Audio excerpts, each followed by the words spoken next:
Free fire game খেলতে শুরু করি 2020 সালে। এলাকার ভাই ব্রাদার গুলোকে দেখতাম রাতে এক জায়গায় বসে বসে শুধু চিল্লাচিল্লি করতো। একদিক দিয়ে ভালো লাগতো, অন্যদিক দিয়ে মনে হতো এরা এমন চিল্লাচিল্লি কেন করে, চারজন করে। তারপর তাদের কথা মতো তাদের মতোই শুরু করি ফ্রি ফায়ার গেম।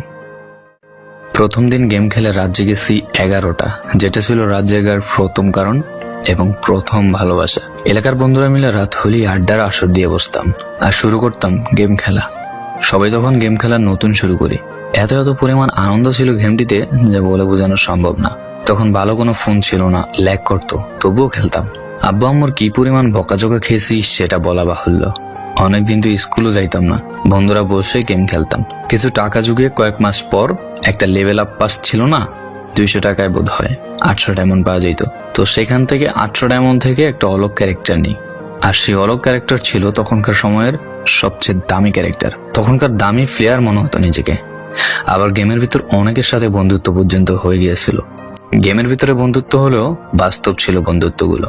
তখন ফ্রি ফায়ারে ডু পার্টনার সিস্টেমটা ছিল না, তাই কোনো মেয়ে গেমেও ছিল না। তারপর যখনই মেয়েরা গেমটা শুরু করে তখনই আস্তে আস্তে গেমের আনন্দ নষ্ট হয়ে যায়। অনেক বেশি র্যাম প্রয়োজন হতো, তো তাই গেমটা খেলতে ভালো একটা ফোনের প্রয়োজন হইতো। কিন্তু তখন ফোন ছিল না, কোনো রকম একটা ফোন দিয়ে খেলতাম গেমটা।